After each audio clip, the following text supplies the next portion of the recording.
Hello everyone, welcome back to my revision series. आज हम start कर रहे हैं वेव ऑप्टिक्स। वेव ऑप्टिक्स में हम सबसे पहले डिस्कस करेंगे हाइगन्स थ्योरी ऑफ लाइट।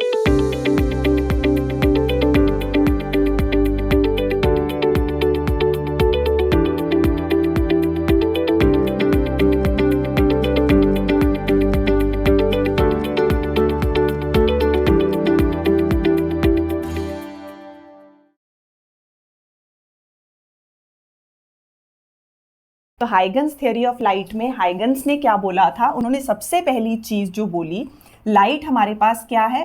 सबसे पहली assumption, light is a mechanical wave. उन्होंने बोला जो लाइट है वो एक तरह की मैकेनिकल वेव है। क्लास 11 में हमने बोला लाइट हमारे पास दो तरह की, जो हमने वेव्स डिस्कस की थी, कि मैकेनिकल होती है, इलेक्ट्रोमैग्नेटिक होती है। अब हमने एक और इंट्रोड्यूस करवाई है ड्यूअल नेचर में कि हमारे पास मैटर वेव्स भी हैं। तो अभी सिर्फ बात करें मैकेनिकल और इलेक्ट्रोमैग्नेटिक के बीच में, तो हाइगन्स की थ्योरी बोलती है कि लाइट कैसी है? मैकेनिकल वेव है। बट अब हमें ये चीज़ पता है, लाइट एक तरह की इलेक्ट्रोमैग्नेटिक वेव होती है। तो सबसे पहली अजम्पशन, लाइट क्या है? मैकेनिकल वेव है। सेकेंड चीज़ उनकी थ्योरी ने प्रूव की कि इसकी रेक्टिलिनियर मीन्स ये स्ट्रेट लाइन में ट्रेवल करती है। तो इसकी रेक्टिलिनियर प्रोपेगेशन के बारे में उन्होंने बताया। अब रेक्टिलिनियर प्रोपेगेशन कैसे पॉसिबल है अगर ये एक तरह की वेव है? तो मीन्स हमें पता है वेव कैसे ट्रेवल करती है। वेव तो ऐसे ट्रेवल करती है, ये हमारे पास वेव हो गई। तो वेव ऐसे ट्रेवल कर रही है, क्लियरली विजिबल तो है कि ये ऐसे वेव मूव कर रही है, हमारे पास वेरिएशन दे रही है, साइनोसॉइडल वेरिएशन है। अगर हम कंडीशन लगाएं कि जो हमारी वेव है उसका जो एम्पलीट्यूड है और उसकी जो वेवलेंथ है वो बहुत स्मॉल है। Amplitude means maximum displacement done by the wave. तो ये जो हमारा डिस्टेंस होता है इसको हम क्या बोलते हैं? Maximum displacement amplitude. हमने वेव की इक्वेशन की थी क्लास 11 में कि y is equal to a sine omega t plus kx। ये हमारे पास इक्वेशन थी जहां पे y क्या था? डिस्प्लेसमेंट। हमारा पार्टिकल जो है इंस्टेंटेनियस डिस्प्लेसमेंट, टाइम t में उसने कितनी डिस्प्लेसमेंट की है? तो ये थी डिस्प्लेसमेंट ऑफ अ पार्टिकल। फिर हमने बोला कैपिटल E क्या रिप्रेजेंट करता है? Maximum displacement. मैक्सिमम डिस्प्लेसमेंट का मतलब क्या हो जाता है? एम्पलीट्यूड है। मैक्सिमम डिस्प्लेसमेंट मतलब हमारे पास एम्पलीट्यूड हो गया, टाइम t हो गया, x डिस्प्लेसमेंट वेव की हो गई, k हमारे पास वेव नंबर था 2 पाई बाय लैम्डा। चलो अभी ठीक है इतना ही कि हमारे पास जो वेव है, वेव का अगर ये एम्पलीट्यूड स्मॉल होगा, बहुत स्मॉल एम्पलीट्यूड से मूव कर रही है, हल्की हल्की वाइब्रेशंस अगर होंगी, तो हल्की हल्की वाइब्रेशंस मींस जो वेव है ऐसे अपीयर होगा कि वो स्ट्रेट लाइन में ट्रेवल कर रही है। तो नंबर 1 उन्होंने बोला कि मैकेनिकल वेव है। नंबर 2 उन्होंने बोला, उनकी थ्योरी ने ये चीज बोली कि लाइट जो है उसकी रेक्टिलिनियर प्रोपेगेशन होती है, it travels in a straight line. But condition क्या है? कंडीशन ये है वेवलेंथ स्मॉल और एम्पलीट्यूड स्मॉल। तो अगर वेवलेंथ और एम्पलीट्यूड हमारे पास यहाँ पे स्मॉल है तो वेव की जो छोटी छोटी वाइब्रेशंस है वो ऐसे दिखेगा कि वो स्ट्रेट लाइन में ट्रेवल कर रही है। नेक्स्ट बात करते हैं, तो mechanical wave, rectilinear propagation. Third हमारे पास क्या आ गया? इनकी थ्योरी ने लॉज ऑफ रिफ्लेक्शन और लॉज ऑफ रिफ्रैक्शन भी प्रूव किए। मीन्स हमारे पास लॉज ऑफ रिफ्लेक्शन और लॉज ऑफ रिफ्रैक्शन में ये हम करते हैं, angle of incidence is equal to angle of reflection, और incident, normal, reflected ray all lie in the same plane. Same refraction का है हमारे पास स्नेल्स लॉ। तो इनकी थ्योरी से ये चीज प्रूव होती है कि जो लाइट है वो लॉज ऑफ वेव हमारे पास जो एक तरह की है, दोनों लॉज को सैटिस्फाई करती है। नेक्स्ट चलते हैं, इनकी थ्योरी ने इंटरफेरेंस की बात भी की। इंटरफेरेंस अभी पढ़ेंगे आगे चैप्टर में। डिफ्रैक्शन की बात की भी की। इनकी थ्योरी ने ये चीजों को एक्सप्लेन किया, ये फिनोमिनन जो है हमारे पास उनको एक्सप्लेन किया। अगर इंटरफेरेंस डायफ्रैक्शन एक्सप्लेन कर दिया, इंटरफेरेंस तो प्रूव करती है वेव नेचर है हमारे पास, तो मीन्स हमारे पास इंटरफेरेंस डायफ्रैक्शन फिनोमेना प्रूव किए। लॉज ऑफ रिफ्लेक्शन, रिफ्रैक्शन इस थ्योरी से प्रूव होते हैं। रेक्टिलिनियर प्रोपेगेशन के बारे में बताया कि हमारे पास स्मॉल वेवलेंथ और एम्पलीट्यूड होगा तो वो अपीयर होगी, स्ट्रेट लाइन में मूव कर रही है। ठीक है, अब हमारे पास ये फिनोमिनन प्रूव हो गए, बट वो एक चीज जो नहीं प्रूव कर पाई ये थ्योरी, वो क्या थी? वो थी polarisation. Huygens theory of light polarisation prove नहीं कर सकी। पोलराइजेशन के अकॉर्डिंग जो लाइट है वो तो एक इलेक्ट्रोमैग्नेटिक वेव है, जो कि अभी हमें पता भी है कि लाइट इलेक्ट्रोमैग्नेटिक वेव है, बट हाइगन्स की थ्योरी क्या बोलती है? वो तो बोलते हैं कि जो लाइट है वो हमारे पास कैसी वेव है? मैकेनिकल वेव है। तो सबसे पहले लाइट मैकेनिकल वेव है, पहली चीज। उन्होंने बोला कि रेक्टिलिनियर प्रोपेगेशन, इसको भी एक्सप्लेन किया, ये फिनोमिनन भी एक्सप्लेन हुए, बस ए नहीं कर पाए, पोलराइजेशन नहीं कर पाए। इससे पहले हमारे पास न्यूटन ने भी एक थ्योरी दी थी, उनकी थ्योरी थी Newton's corpuscular theory. Newton's corpuscular theory क्या बोलती है? जो लाइट है हमारे पास, लाइट में हमारे पास कॉर्पसल्स आते हैं।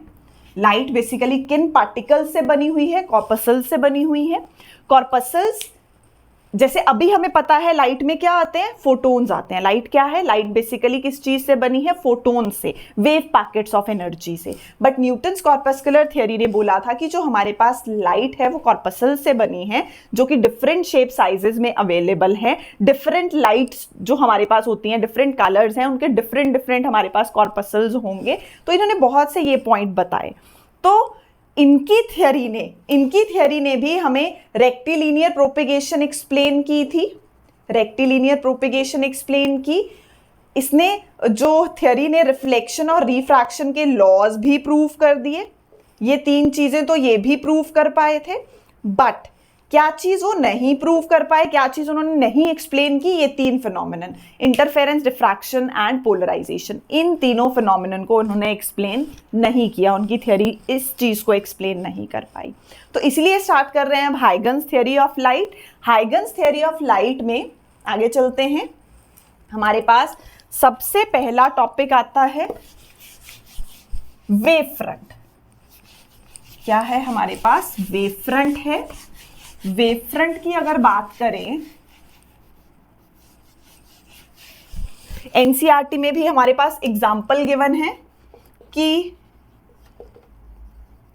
अगर हम कहीं स्टिल वाटर में जाते हैं, स्टिल वाटर है पॉन्ड्स वगैरह में, और वहां जाके हम एक स्टोन ऐसे फेंकते हैं, तो जब हम स्टोन फेंकते हैं तो हमें पता है वेव्स कैसे जाती हैं? ऐसे ऐसे डिफरेंट डायरेक्शंस में ट्रेवल करती हैं, डिफरेंट डायरेक्शंस में ट्रेवल करती हैं, और हमें कैसे अपीयर होंगी? अगर हम उसकी कोई पिक्चर लें तो हमें कैसे अपीयर होती हैं? ऐसे किसी इंस्टेंट पे। ये जो लाइंस हैं जो वेव्स की हमें दिख रही हैं ऐसे मूव करती हुई, जो लाइंस है ऐसे वेव्स की मूव करती हुई दिख रही हैं, ये जो लाइंस है ये मैक्सिमा को डिनोट करती हैं कि उन पॉइंट्स पे हमारे पास क्या है? मैक्सिमा बना है। तो बेसिकली अगर हम बात करें, जो लाइट की वेव्स ऐसे ट्रेवल कर रही हैं, हर डायरेक्शन में ट्रेवल कर रही हैं, अगर हम इन पार्टिकल्स का किसी इंस्टेंट पे लोकस लेते हैं, किसी इंस्टेंट पे इन पार्टिकल्स का लोकस लेते हैं, तो हमें ये जो मिलता है, दिस इज वेव फ्रंट। अगर हम पॉइंट सोर्स लें, पॉइंट सोर्स की वाइब्रेशंस डिफरेंट डायरेक्शंस में ट्रेवल करेंगी। पॉइंट सोर्स की वाइब्रेशंस डिफरेंट डायरेक्शंस में ट्रेवल की हैं, ये डिफरेंट डायरेक्शंस में ट्रेवल की। मैं किसी एक टाइम पे, किसी एक पर्टिकुलर इंस्टेंट पे अपनी वेव की जो डिस्प्लेसमेंट है उसको चेक करना चाहती हूँ। तो मैंने बोला suppose at any time T ये पार्टिकल यहाँ पे था, ये वाली वेव यहाँ पे थी, ये वाले यहाँ पहुंचे थे, यहाँ पहुंचे थे, यहाँ पहुंचे थे, और सबने कितना डिस्टेंस ट्रेवल किया था? x। सबने कितना डिस्टेंस ट्रेवल किया? x ट्रेवल किया। तो अगर सबने डिस्टेंस x ट्रेवल किया, अगर मैं इन सबका लोकस लेती हूं, तो लोकस लूंगी तो मुझे क्या मिलेगा? स्फीयर, एक तरह का स्फीयर मिलेगा। ये स्फीयर क्या है? Locus of all the particles, locus of all the particles vibrating. ये है हमारे पास locus of all the particles of the medium. Medium में जो पार्टिकल्स की ऐसे हम वाइब्रेशंस देख रहे हैं, तो ये हमारे पास क्या बन जाता है? वेव फ्रंट बन जाता है। तो वेव फ्रंट क्या है? इट इज दी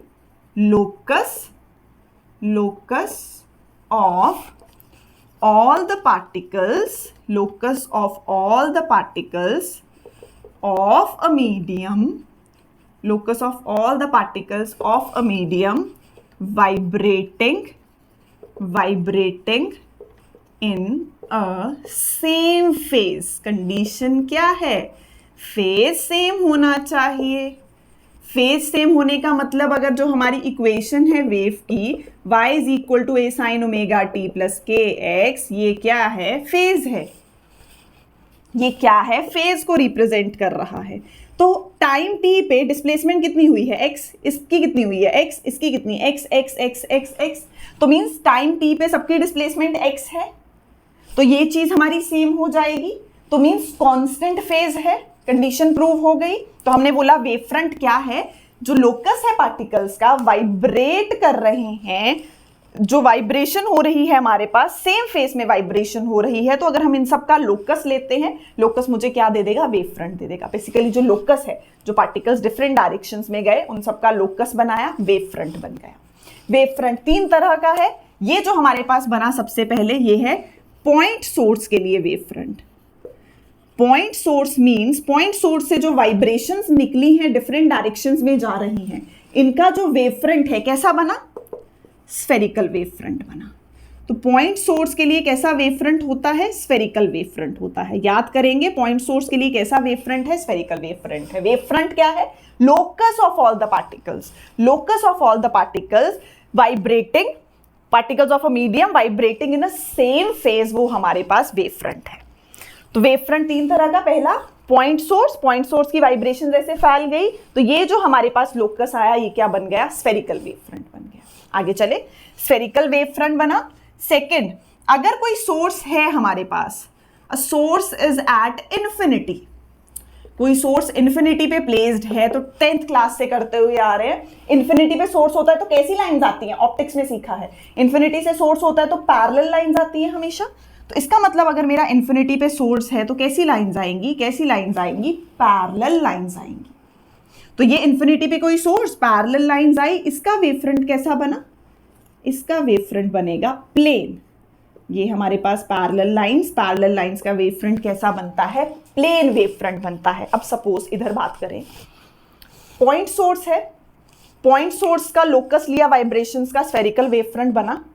अब सपोज ये सोर्स यहीं बैठा है, मैं कहीं बहुत दूर जाके इन वाइब्रेशंस को स्टडी करूं, तो ये मेरे लिए सोर्स बहुत दूर हो गया, निकला तो स्फेरिकल वेव फ्रंट था।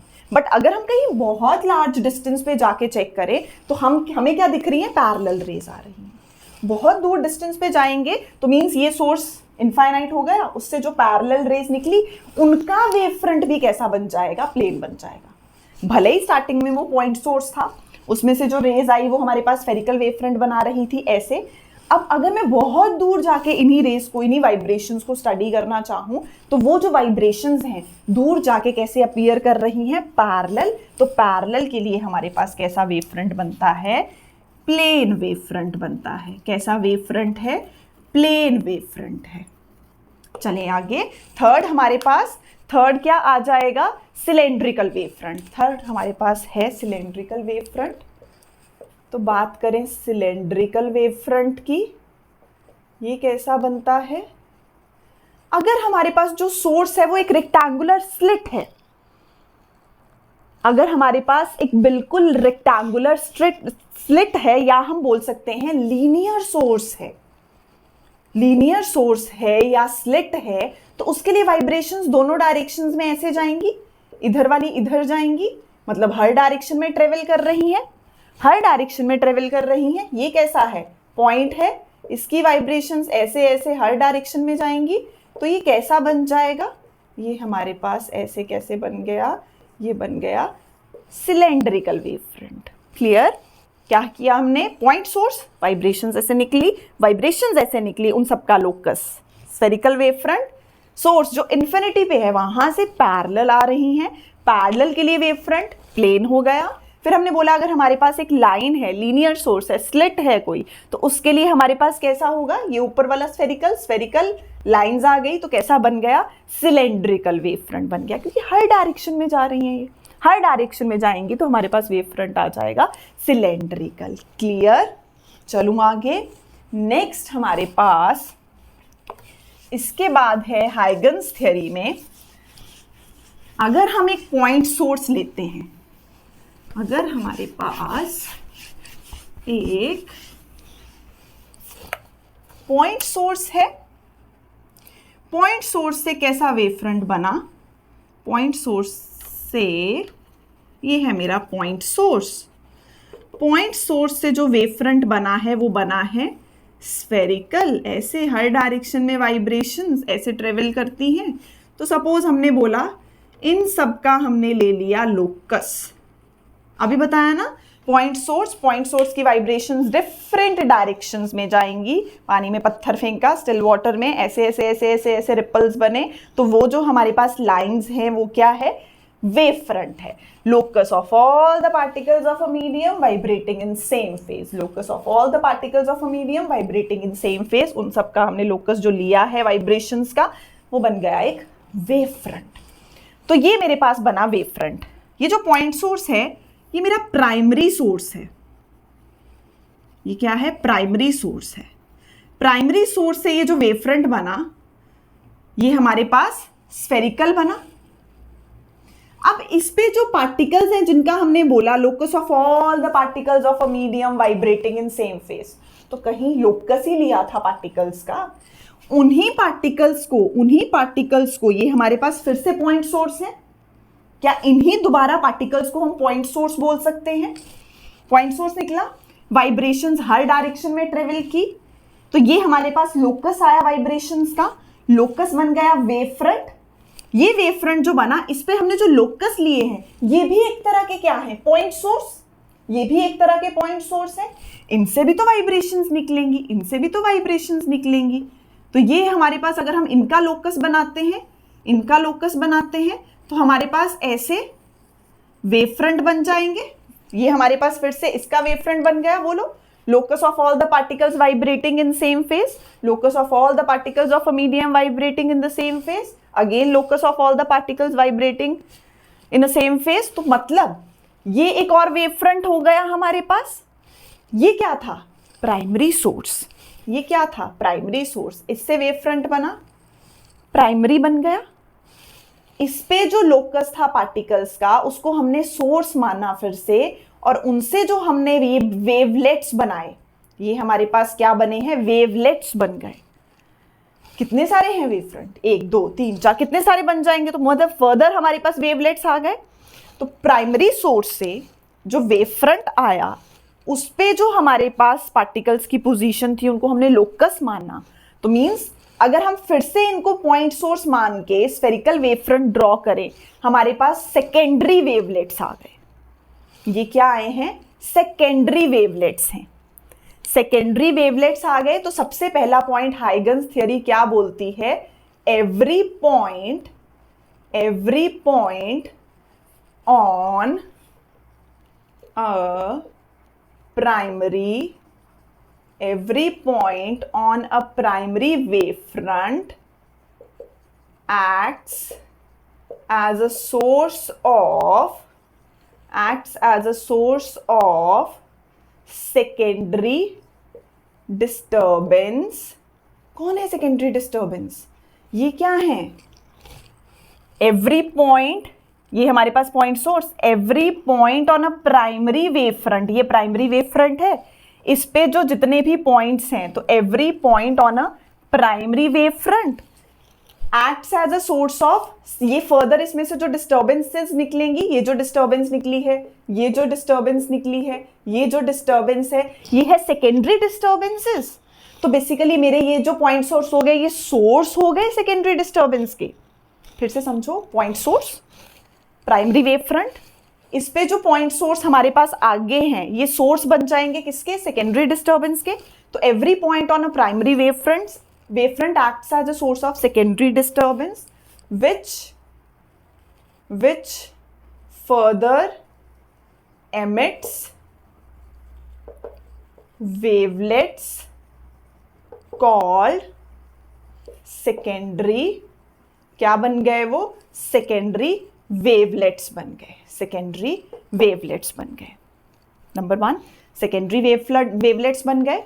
हमारे पास ये है पॉइंट सोर्स, उसके वेव फ्रंट ऐसे ऐसे लोकस निकले थे डिफरेंट डायरेक्शंस में, उसका जो वेव फ्रंट बना हमारे पास वो था प्राइमरी वेव फ्रंट। उस पे जो लोकस लिया हमने, जो हमने जिनको लोकस मान के हमने ड्रॉ किया था, उन्हीं को हम सोर्स मान लें।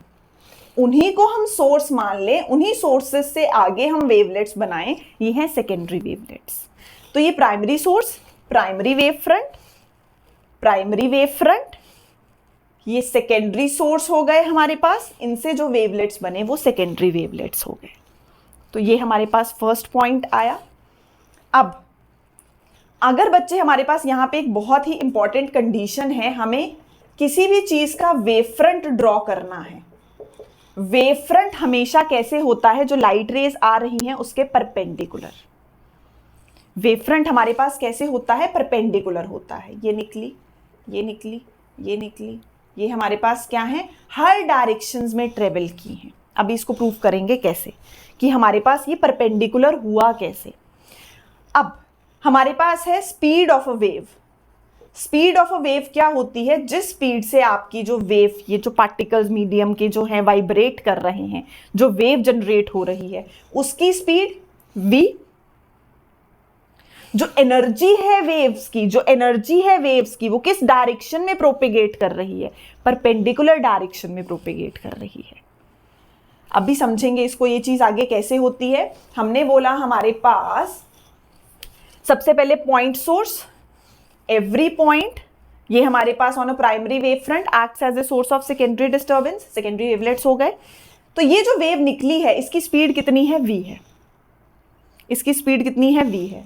Suppose at any instant tau, NCERT में टाउ लिया है टाइम को, टी भी ले सकते हैं। एट एनी इंस्टेंट टाउ हमारे पास कितना डिस्टेंस ट्रेवल किया है वेव ने। At any instant tau distance travelled, कितना डिस्टेंस ट्रेवल किया वेव ने। स्पीड क्या होती है, डिस्टेंस अपॉन टाइम। तो डिस्टेंस कितना हो जाएगा, स्पीड इनटू टाइम। तो distance travelled by the wave, distance travelled by the wave कितना होगा, ये हो जाएगा v टाउ। कितना डिस्टेंस ट्रेवल किया वेव ने, v टाउ। कितना डिस्टेंस ट्रेवल किया, v टाउ। तो मींस ये जो हमारे पास वेव्स हैं जिनका लोकस हमने लिया था, जिनका लोकस हमने लिया था, ये आ गई।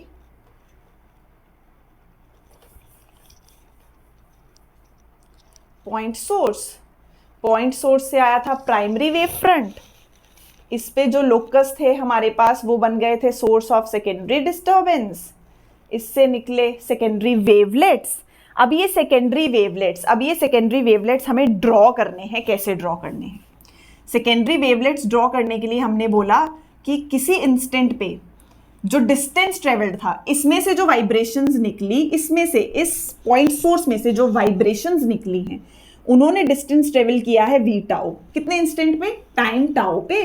इसमें से जो वाइब्रेशंस निकली उसने कितना डिस्टेंस ट्रेवल किया, v टाउ। तो एक आर्क बनाओ v टाउ की, यहां पे रखो और एक आर्क ड्रॉ करो, यहां पे रखो, एक आर्क ड्रॉ करो, यहां पे रखो, एक आर्क ड्रॉ करो, यहां पे रखो, एक आर्क ड्रॉ की, यहां पे रखा, आर्क ड्रॉ की। सब कितनी है, v टाउ रेडियस की। कितनी है, v टाउ रेडियस। कितनी है, v टाउ रेडियस। कितनी है, v टाउ रेडियस। क्या बोला हमने, primary source, primary wave front, उस पे जो लोकस है वो कैसे एक्ट करेंगे, secondary source, source of secondary disturbance. तो किसी इंस्टेंट टाउ पे हमने बोला कितना डिस्टेंस ट्रेवल किया है वेव ने, v टाउ डिस्टेंस ट्रेवल किया है। कितना डिस्टेंस ट्रेवल किया है, v टाउ डिस्टेंस ट्रेवल किया है। अगर हम इसका टेंजेंट, ये जो हमने आर्क्स बनाई हैं, इन सबको ज्वाइन करते हैं, अगर हम इन सबको ज्वाइन करते हैं, मतलब हर किसी का एक कॉमन टेंजेंट लेके हम आर्क को ज्वाइन करते हैं, तो ये हमारे पास क्या बन गए, ये हमारे पास सेकेंडरी वेवलेट्स बन गए। ये क्या है, हमारे पास सेकेंडरी वेवलेट्स हैं। क्या है, सेकेंडरी वेवलेट्स हैं। हमने बोला point source, primary source, primary wave front, हमने आंख ली v टाउ की, क्योंकि जिस स्पीड से ये वाइब्रेशंस गई हैं वो है स्पीड ऑफ वेव। तो जो यहां पे वाइब्रेशंस की स्पीड थी आगे भी वही होगी। तो अगर हम बोल रहे हैं यहां से हमारे पास कंडीशन इज मीडियम सेम हो, अगर सेम मीडियम में जो हमारी वेव है वो ट्रेवल कर रही है, सेम मीडियम में वेव ट्रेवल कर रही है, तो डिस्टेंस कितना हो गया, v tau, v tau, v tau, v tau. तो कितना डिस्टेंस ट्रेवल किया, v टाउ। आर्क बना ली, आर्क बनाई, आर्क बनाई, आर्क बनाई। तो जब हमने आर्क बनाई उसका कॉमन टेंजेंट लिया, आर्क बनाई, ये बेसिकली रेडियस एक्ट कर रही है हमारे वेव फ्रंट्स का, सेकेंडरी वेवलेट्स का, ये रेडियस एक्ट कर रही है, तो ये हमारे पास वेवलेट्स हो गए। तो इनका हमने कॉमन टेंजेंट लिया तो ये हमारे पास ऐसी शेप आ गई जिसको कई जगह एनवेलप भी लिखा हुआ है। तो मींस एक point source, primary wave front, primary wave front है आगे सोर्स ऑफ सेकेंडरी डिस्टर्बेंस, तो उसमें से जो सेकेंडरी डिस्टर्बेंस, सेकेंडरी वेवलेट्स बन गए हमारे पास। हमने बोला अगर हमें ये आर्क ड्रॉ करनी है हम कैसे ड्रॉ करेंगे, क्योंकि वाइब्रेशन सेम है, मीडियम सेम है, मीडियम सेम है तो स्पीड सेम होगी। At time tau speed v है तो डिस्टेंस कितना ट्रेवल किया वेव ने, v टाउ की आर्क बनाओ, v टाउ की, ये जो पॉइंट है आपका जो कि पॉइंट सोर्स है, basically source of secondary disturbance है, उसको सेंटर मान के आर्क बनाओ, उसको सेंटर मान के आर्क बनाओ, उसको सेंटर मान के आर्क बनाई, जो टेंजेंट था उसको हमने कॉमन टेंजेंट्स को ज्वाइन कर दिया। तो ये हमारे पास क्या आ गए, ये है सेकेंडरी वेवलेट्स। ये थी हाइगन्स थ्योरी। हाइगन्स थ्योरी में सबसे पहले every point on a primary wave front acts as a source of secondary disturbance. उससे हमने जो हमने वेवलेट्स बनाए वो हमने बोल दिया ये है प्राइमरी सोर्स, प्राइमरी सोर्स, ये क्या हो गया प्राइमरी वेव फ्रंट, उस पे जो हमारे पास पॉइंट्स हैं source of secondary disturbance, source of secondary disturbance, ये हमने रेडियस लिया वी टाउ का, ये हमने कॉमन टेंजेंट प्लॉट किया। ये क्या है, ये हैं सेकेंडरी वेवलेट्स, सेकेंडरी वेवलेट्स। तो बेसिकली ये है हाइगन्स थ्योरी। कंडीशन क्या है, मीडियम सेम। कंडीशन क्या है, मीडियम सेम। मीडियम चेंज कर दो, अगर मीडियम चेंज हो गया, सपोज मीडियम यहां आते आते ना मीडियम चेंज हो गया, यहां आते आते हमारे पास मीडियम स्पीड चेंज हो गई, मीडियम चेंज हुआ, अगर ये रेयर था यहां आते आते डेंसर बन गया, डेंसर बन गया तो उसने कम डिस्टेंस ट्रेवल किया होगा वी टाउ, इतना छोटा भी जा सकता है, इतना भी हो सकता है, मतलब स्पीड रेयर से आते आते डेंसर में, रेयर से आते आते डेंसर में स्पीड डिक्रीज कर गई। तो मींस ये तब कंडीशन एप्लीकेबल है अगर हमारे पास मीडियम सेम है। तो ये था हाइगन्स थ्योरी। हाइगन्स थ्योरी में हमने प्राइमरी सोर्स लिया, प्राइमरी वेव फ्रंट लिया, सोर्स ऑफ सेकेंडरी डिस्टर्बेंस लिया, सेकेंडरी वेवलेट्स लिए। हमने बोला हम किसी इंस्टेंट टाउ पे बात कर रहे हैं, स्पीड सेम रहती है v की, और हमारे पास डिस्टेंस कितना ट्रेवल करेगी वेव, v टाउ ट्रेवल करेगी। तो v tau common radius, radius मान के हमने क्या किया, कॉमन टेंजेंट्स प्लॉट कर लिए। तो ये थी हमारे पास हाइगन्स थ्योरी। हाइगन्स थ्योरी ने हमें एक बहुत ही इंपॉर्टेंट चीज बोली, क्या बोली कि हमारे पास जो डिस्टर्बेंस ट्रेवल कर रही है, डिस्टर्बेंस जो ट्रेवल कर रही है, अगर हमें कोई भी रेस ट्रेवल कर रही हैं, अगर हमें उनका वेव फ्रंट बनाना है तो परपेंडिकुलर ड्रॉ करो। अगर हमें उनका वेव फ्रंट बनाना है तो क्या करेंगे, एक परपेंडिकुलर ड्रॉ कर लेंगे, मींस परपेंडिकुलर होगा वेव फ्रंट। तो ये पॉइंट सोर्स था, वेव फ्रंट जो वेव वाइब्रेशंस निकली ऐसे डिफरेंट डायरेक्शंस में जो वेव फ्रंट हमारे पास बनेगा ऐसे लोकस। तो ये जो लोकस है ये कैसे है हमारे पास, लोकस कैसे बन रहा है, लोकस कैसे बन रहा है, दो डिफरेंट पोजीशंस पे हमारे पास कैसे है, ये परपेंडिकुलर है। इस चीज को आगे डिस्कस करेंगे। हमें हाइगन्स थ्योरी यूज करनी है। हाइगन्स थ्योरी यूज करके हम प्रूव करेंगे laws of reflection and laws of refraction. तो सबसे पहले हम बात करते हैं लॉज ऑफ रिफ्लेक्शन की। Laws of reflection using Huygens theory. ये हमने एक सरफेस लिया, हमने बोला ये दो आ रही है हमारे पास इंसिडेंट रेज, ये इंसिडेंट रेज आई हैं, इनका वेव फ्रंट बनाना है। क्या सीखा हमने, कोई भी रेज आ रही है उनका वेव फ्रंट कैसे बनेगा, परपेंडिकुलर। कोई भी रेज आ रही है उनका वेव फ्रंट कैसे बनेगा, परपेंडिकुलर। वेव फ्रंट है क्या, पॉइंट सोर्स के लिए स्फेरिकल, लीनियर के लिए सिलेंड्रिकल, और हमारे पास पैरेलल रेज के लिए प्लेन हो जाएगा। तो सपोज अगर हम बात करते हैं कोई ऑब्जेक्ट है, ऑब्जेक्ट एट इंफिनिटी, दो केसेस ले लेते हैं, एक कॉनकेव लेंस और एक कॉन्वेक्स लेंस। ये कैसे होगा? पैरेलल रेज आई, डाइवर्ज की, appears to pass through focus, appears to pass through focus. इसका वेव फ्रंट हमारे पास कैसा होगा? प्लेन है ये पैरेलल रेज। सेम चीज यहां करें, पैरेलल रेज आई, अगर कोई पैरेलल रेज आई है कैसे पास करेंगी? फोकस से पास कर जाएंगी। पैरेलल रेज कैसा वेव फ्रंट होगा? प्लेन। यहां पे कैसा है? पॉइंट सोर्स, कैसा वेव फ्रंट होगा? स्फेरिकल। यहां पे हमारे पास क्या है? पॉइंट सोर्स, इसका कैसा हो जाएगा? इसका भी फर्दर हमारे पास स्फेरिकल। तो मींस डिपेंड करता है आपका सोर्स कैसा है। प्लेन था तो जब पैरेलल रेज थी तो प्लेन, पॉइंट सोर्स है तो स्फेरिकल, पैरेलल रेज है तो प्लेन, पॉइंट सोर्स है तो स्फेरिकल बना देंगे। तो कॉनकेव कॉन्वेक्स लेंस के लिए ऐसे कर सकते हैं। सिमिलरली ऐसे ही हमारे पास कोई रेज आई हैं, कोई फॉल की हैं, उनका वेव फ्रंट कैसा बनता है? Perpendicular to the surface. अगर कोई हमारे पास दो रेज आके फॉल की, हमने बोला कोई भी दो इंसिडेंट रेज ले लो, ऐसे फॉल कर रही हैं, हमें उनका वेव फ्रंट बनाना है। तो मीन्स ये इंसिडेंट रेज हैं, ये अगर इंसिडेंट रेज हैं तो इनका वेव फ्रंट कैसा बनेगा? ये हो गया इंसिडेंट वेव फ्रंट। ये क्या है? Incident wave front. अब ये क्या होंगी? रिफ्लेक्ट होंगी। Normal, normal, angle of incidence, ये भी हमारे पास एंगल ऑफ इंसिडेंस हो जाएगा। एंगल ऑफ इंसिडेंस खाली इधर रख लेते हैं। फर्स्ट रे आई, ए पॉइंट पे फॉल की, इसका हमने बी पे लिया, परपेंडिकुलर ड्रॉ कर लिया, तो ये हमारे पास क्या है? इंसिडेंट वेव फ्रंट होगा। तो हमने क्या बोला? इन वेव फ्रंट जो होता है, रेस कोई भी आके फॉल करे, वेव फ्रंट हमेशा कैसा होता है? Perpendicular to the surface. I, wave front is perpendicular to the surface. किसी पॉइंट से रिफ्लेक्शन होगी, इससे भी रिफ्लेक्शन होगी, लॉज ऑफ रिफ्लेक्शन करने हैं, पॉलिश्ड सरफेस है। तो लाइट रे जो रिफ्लेक्ट करेगी हमारे पास, इसको थोड़ा इधर बना लेते हैं, परपेंडिकुलर ऐसे, तो ये आ गया हमारा वेव फ्रंट। हमने बोला ये है हमारे पास इंसिडेंट वेव फ्रंट। अब लाइट रेज जो है वो रिफ्लेक्ट करेंगी। रिफ्लेक्शन को डिफाइन करने के लिए हम क्या बोलते हैं?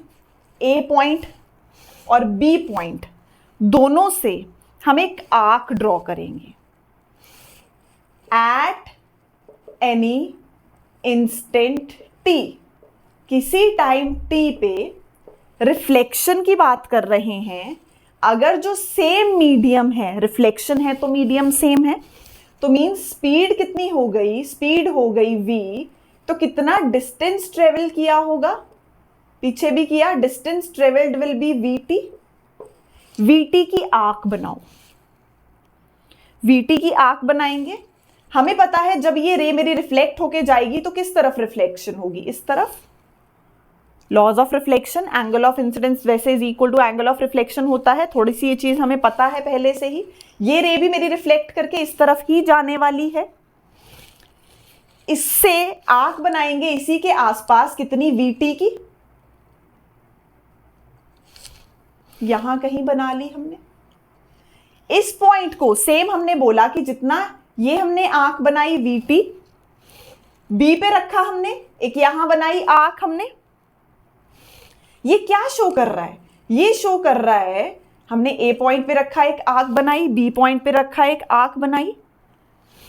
ये बेसिकली हमारे पास क्या बनाएगा? रिफ्लेक्टेड वेव फ्रंट बनाएगा। क्या बनाएगा? Reflected wave front. Wave front कैसा होता है? परपेंडिकुलर टू द सरफेस होता है। दो रेज आई फॉल की, एक ए पे एक बी पे। हमने बोला कि ये जो रेज जो आ रही हैं, हमने इसका वेव फ्रंट लिया, ये हमारे पास इंसिडेंट वेव फ्रंट आ गया। इंसिडेंट वेव फ्रंट आया, अब हमने दो पोजीशंस लेके मार्क किया। दो पोजीशंस लेके हमें मार्क करना है। हमने बोला एक हमने ए पॉइंट पे रख के किया कि हमारे पास जो है रे अभी कितना डिस्टेंस vt ट्रेवल कर चुकी है। या हम ऐसे बोल सकते हैं, जितनी देर में ये रे ए से यहां डी पहुंची है सपोज, उतनी देर में ये बी से हमारे पास कहां आएगी? सी पे आएगी। जितनी देर में ये ए से डी पहुंच गई, उतनी देर में ये कहां पहुंची? बी से सी पहुंची। जितनी देर में इसने ए से डी डिस्टेंस कवर किया उतनी देर में कितना किया बी ने सी तक आई। हमने यहां रखा वीटी आर्क, यहां रखा वीटी आर्क, दोनों को ज्वाइन किया क्योंकि रिफ्लेक्शन तो इसी साइड होनी है ना, इतना तो हमें पता है कि इंसिडेंट रेज आई है तो रिफ्लेक्ट तो होंगी, तो रिफ्लेक्शन होगी। हमने आर्क्स ज्वाइन की, हमने दोनों को ज्वाइन कर लिया, ये क्या बन गया हमारे पास, ये बन गया रिफ्लेक्टेड वेव फ्रंट। ये क्या है, रिफ्लेक्टेड वेव फ्रंट। और ये कितना होता है, परपेंडिकुलर होता है। ये कैसा है हमारे पास, ये हमारे पास बेसिकली कैसा होगा, ये रिफ्लेक्टेड रे, ये रिफ्लेक्टेड रे, ये हमारे पास ऐसे हो जाएगा परपेंडिकुलर। हमने बोला हमारे पास आई रेज, हमने वेव फ्रंट ड्रॉ किया, वेव फ्रंट रिफ्लेक्टेड आ गया हमारे पास, ये एंगल 90 है, ये है हमारा नॉर्मल। तो मीन्स क्या हो जाएगा, ये है 90, ये है angle of reflection, normal reflected ray, normal reflected रे, ये पूरा 90 है। तो ये कितना बचा, ये कितना बचा हमारे पास, ये बचा 90 माइनस आर, ये कितना आ गया 90 माइनस आर। सिमिलरली इधर चले, इधर चले, हमने बोला ये इंसिडेंट रेज आई, ये है incident wave front, angle of incidence, ये चीज कितनी है 90 है, ये 90 है। अगर ये आई है तो ये बाकी का कितना रह गया 90 माइनस आई। अब हमें पता है ये भी तो क्या है, ये भी तो नॉर्मल है,